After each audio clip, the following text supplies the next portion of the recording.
A very good morning, dear students. This is part 3 of chapter 4. Already two parts of the chapter we have done, and in those parts we have discussed Thomson model of an atom and then Rutherford model of an atom. And we discussed drawbacks of these models also. And now in this part we are going to discuss Bohr's atomic model. Okay, so let me start.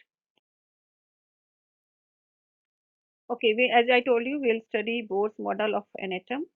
Then we'll go to the topic neutrons, and then how are electrons distributed in different orbits, and then the last topic will be valency, right? So let me start with the first one. He is Niels Bohr. You can see the picture of the great scientist Niels Bohr. He was born in Copenhagen in 1885, and he got the Nobel Prize for his work on the structure of atom in 1922, right? So let me come to the point. In order to overcome the objections raised against Rutherford model of an atom, Niels Bohr put forward the following postulates about the model of an atom. He said only certain spatial orbits, known as discrete orbits of electrons, are allowed inside the atom. Means electrons cannot revolve anywhere as they want or as they like. They can revolve around the nucleus only in some discrete orbits, right? And the second point is, while revolving in discrete orbits, the electrons do not radiate energy. Okay, so if according to Bohr, electrons are not radiating energy, so they will not fall into the nucleus. Okay, and the point that could not be explained by Rutherford in his model now is explained by Niels Bohr in his model very well. Okay, here you can see the picture of atomic model that was according to Niels Bohr. See, these are the orbits and electrons are revolving in these orbits only, right? These orbits are called energy levels. And these energy levels, see, if you are following my red pen, you are seeing the energy levels. I'm not able to draw proper circular path, but you consider it circular, right?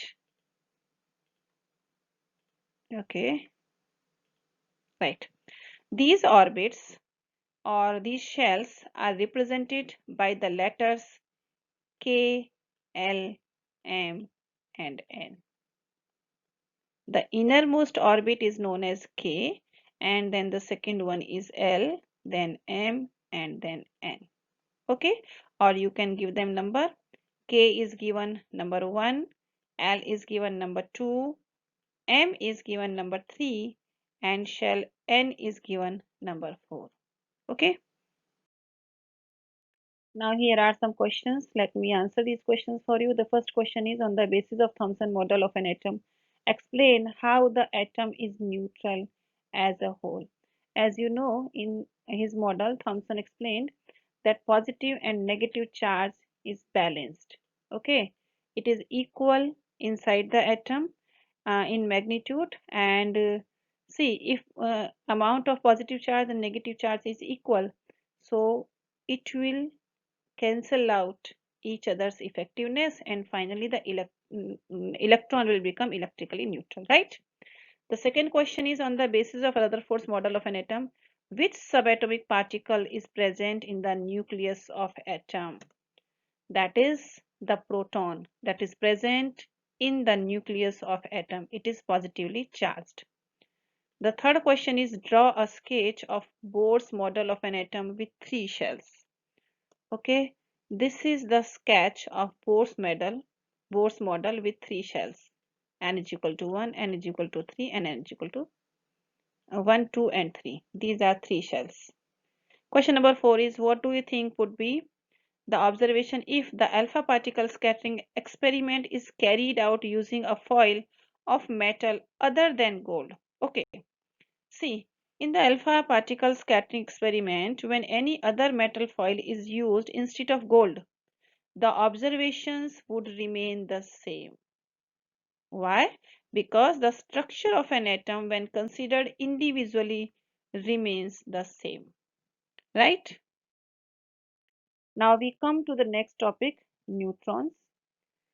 In 1932, Sir J. Chadwick discovered another subatomic particle, and the particle had no charge but had a mass nearly equal to that of the proton, and this particle was named as neutron. Neutrons are present in the nucleus of all the atoms except hydrogen. In general, a neutron is represented as N. The mass of an atom is given by the sum of the masses of protons and neutrons present in the nucleus. Here in animation you can see that electrons are revolving around the nucleus on their path, and in the nucleus proton and neutrons are there. This is the nucleus, and inside the nucleus protons and neutrons are there. You can see it clearly that protons are having positive charge while neutrons are not having any charge, and electrons are having negative charge. Okay, so electrons negatively charged, protons positively charged, and neutrons have no charge, right? Okay, some more questions. Let me answer them for you. Name three subatomic particles. Very easy question. I think you can answer. Protons, electrons, and neutrons, right? Next question is helium atom has an atomic mass of 4U and 2 protons in its nucleus. How many neutrons does it have? Okay, see, atomic mass of helium is 4U. Okay, and 2 protons in its nucleus, right? So what is atomic mass? Actually, atomic mass is proton plus neutron, right? The atomic mass is 4, protons are 2, so number of neutrons are 4 minus 2, 2. This is the answer. Okay. Now we come to the next topic, that is how are electrons distributed in different orbits. See, the distribution of electrons into the different orbits of an atom was suggested by two scientists, Bohr and Bury. Here are some rules that are followed for writing the number of electrons in different energy levels. The first one is the maximum number of electrons present in a shell can be given by the formula 2n square, where n is the orbit number and n may be 1, 2, 3 and 4. Okay. So the maximum number of electrons in different shells are as in first orbit where n is equal to 1. Okay, if we use the formula 2n square, then 2 into 1 square, number of electrons will be 2. In second orbit, okay, when n is equal to 2, number of electrons will be 2 into 2 square is equal to 8, right? In third orbit where n is equal to 3, 2 into 3 square, the number of electron will be 18. In fourth orbit when n is equal to 4, number of electron will be 2 into 4 square, that is 32. Okay, so by using this formula 2n square, you can find out the number of electrons in any orbit. The maximum number of electrons that can be accommodated in the outermost orbit is 8. Okay. Electrons are not accommodated in a given shell unless the inner shells are filled. If inner shell is filled, then only electrons will be accommodated in the next shell. It means in the shells, electrons are filled in a stepwise manner. Here you can see electronic configuration of some atoms. Hydrogen has 1 electron and 1 proton. Helium has 2 electrons and 2 protons. Lithium has 3 electrons. Boron has 4 electrons, 5 electrons. Carbon has 6 electrons, and so on. So here in picture you can see the electronic configuration of the substances that has atomic number from 1 to that is argon, okay, 18. And you see in neon there are 8, 1, 2, 3, 4, 5, 6, 7, 8. Okay, there are 8 electrons in outermost orbit. That is octet. Okay, here you can see the animation how electrons are revolving around the nucleus. This animation is of hydrogen atom. And here this is of oxygen atom that has 8 electrons. So if has 8 electrons, its configuration will be 2, 6. In first orbit 2 electrons will be there, and in second orbit 6 electrons will be there. Now this is carbon. Carbon has 6 electrons, and here in first orbit there will be 2 electrons, and in second orbit there will be 4 electrons. And the another example is of aluminium. Aluminium has 13 electrons. Okay, so 13 can be divided into, in first orbit there will be 2 electron. Okay, at first let me rub it. Okay, let me rub it first and then I will write the electronic configuration of aluminium. So 2, 8 and then 3.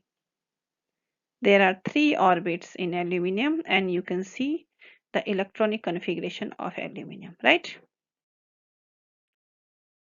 So some questions are there. The first question is, write the distribution of electrons in carbon and sodium atoms. Okay, the number of electrons in carbon is 6. Okay, so distribution of 6 will be 2 and 4. In first orbit there are 2 electrons, in second orbit there are 4 electrons. Okay, now we come to the sodium. Sodium has 11 electrons. Okay, and how can we distribute 11 electron?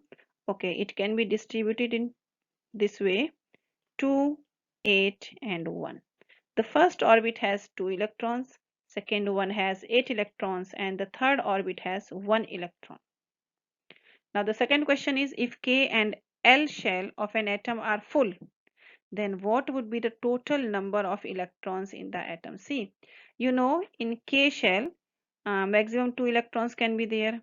In L shell, 8 electrons can be there, and if both the shells are full, then 2 plus 8, 10 electrons would be total in the atom, right?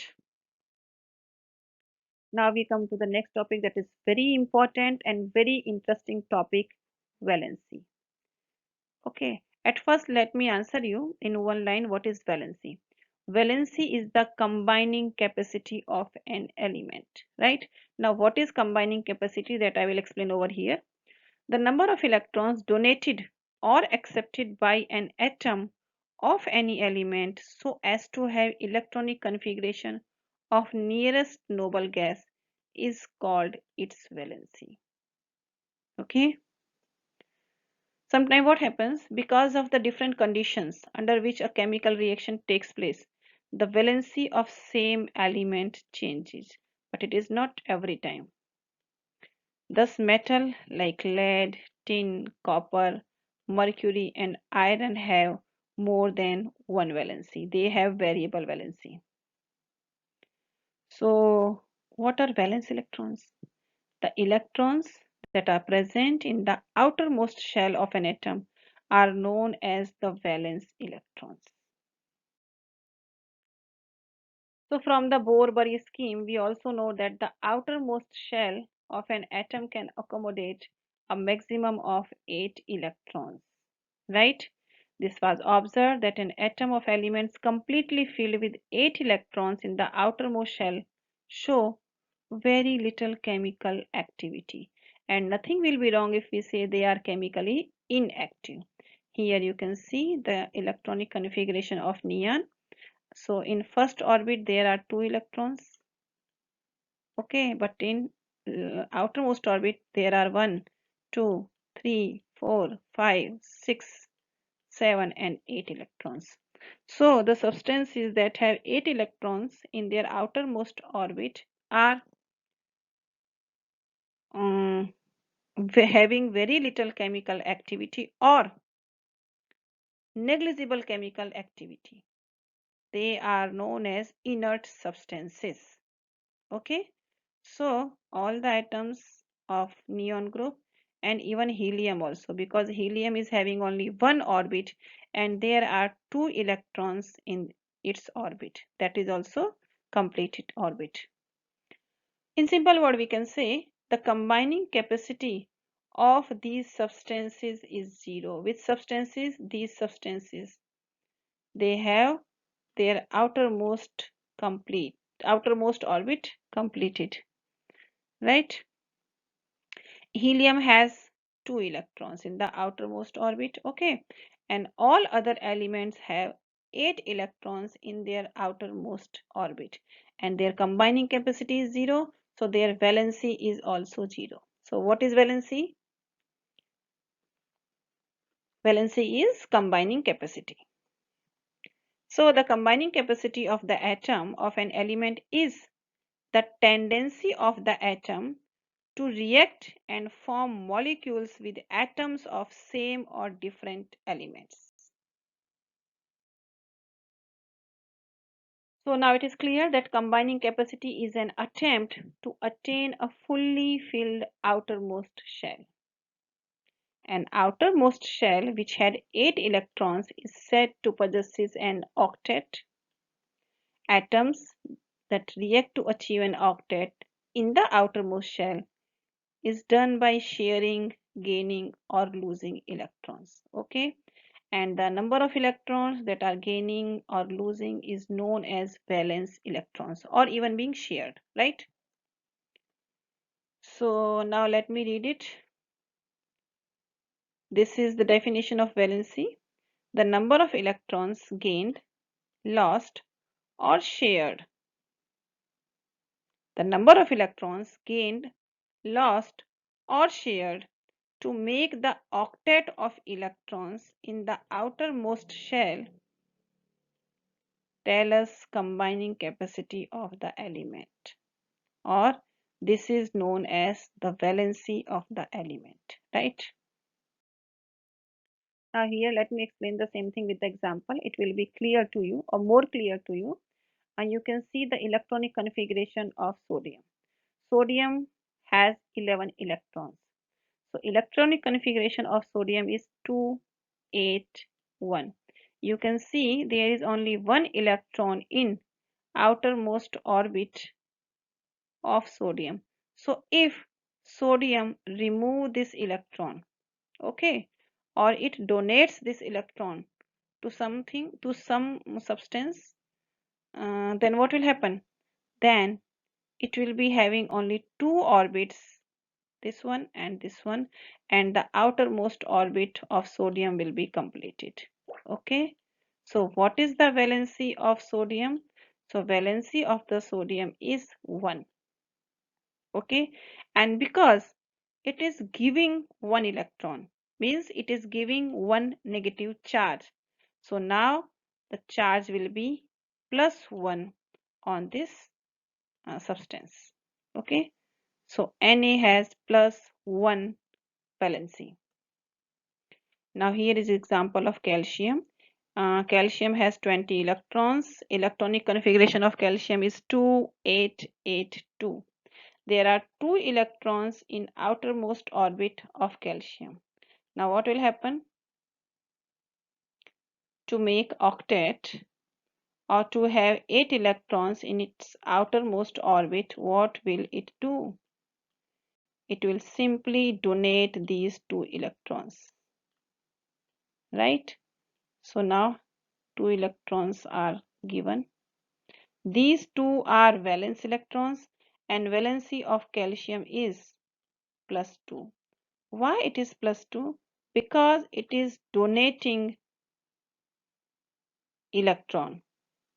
means 2 negative charge it is donating, and then it will become positive charge after donation of electrons. Here Li and Na. Lithium has one electron in its outermost orbit, and it will give or donate one electron, and so the valency of lithium will be +1. Okay, in the same manner Na. Sodium also has one electron in its outermost orbit, so it will also remove this one electron. Okay, and it will achieve an octet, so valency of sodium is +1. Okay, here are another example. You can see there are 2 electrons in outermost orbit of Be, and there are 2 electrons in outermost orbit of Mg. So they will remove these 2 electrons. Okay, and after giving 2 electrons to something else, they will become positively charged. Okay, so the valency of Be and Mg will be +2. Now here fluorine and chlorine. You can see fluorine and chlorine has 7 electrons in their outermost orbit. Now tell me what will be easier, to remove these 7 electrons or just to accept 1 electron to make it 8. So it is easier to accept 1 electron to make it 8. So now the valency of fluorine is 1. And as it is accepting minus charge, so the valency is -1. In the same manner, in chlorine there are 7 electrons in outermost orbit, and it requires only 1 to make it complete 8, or it need to remove 7 electrons. So now here it will accept 1 electron. Okay, so its valency will be 1. As it is accepting negative charge, so valency will be -1. Right? Here are another examples of oxygen and sulfur. You can see there are 1, 2, 3, 4, 5, 6 electrons in outermost orbit. So it will accept 2 electron, and the valency will be 2, and as it is accepting minus charge, valency will be -2. In the same manner for sulfur is also having 6, 1, 2, 3, 4, 5, 6 electrons. So it will also accept 2 electrons and valency will be -2. Here are some examples of inert gases. Argon has 1, 2, 3, 4, 5, 6, 7, 8 electrons in its outermost orbit. It means the valency is 0. Why? Because it will neither donate or accept any electron to complete its octet. Already it has 8 electrons. So the valency is 0. It is known as inert gas that doesn't react with any other substance. In neon also there are 1, 2, 3, 4, 5, 6, 7, 8 electrons. So the valency of neon is also 0. And see, helium has only one orbit and there are 2 electrons. This orbit is also completed. So the valency of helium is also 0. Okay. So this is the way how can you find out the valencies of different substances. So it is clear now, the number of electrons gained, lost or shared by an atom is called valency. And the electrons that are gained, lost or shared are known as valence electrons, right? Okay, now the question is, what happens with the electrons that are being loosed or accepted or shared? So here in this animation you can see sodium is having 2, 8 and 1 electronic configuration. So sodium is donating 1 electron, okay, from its outermost orbit, and chlorine requires 1 electron to complete its octet, so chlorine is accepting. So by this NaCl is formed. Okay, so here the valency of sodium is +1 and valency of chlorine is -1. This is the table where you can find out the valencies of the substances that are having atomic number from 1 to 18. Okay, the last question is how will you find the valency of chlorine and sulfur and magnesium? Okay, let me start with example of chlorine.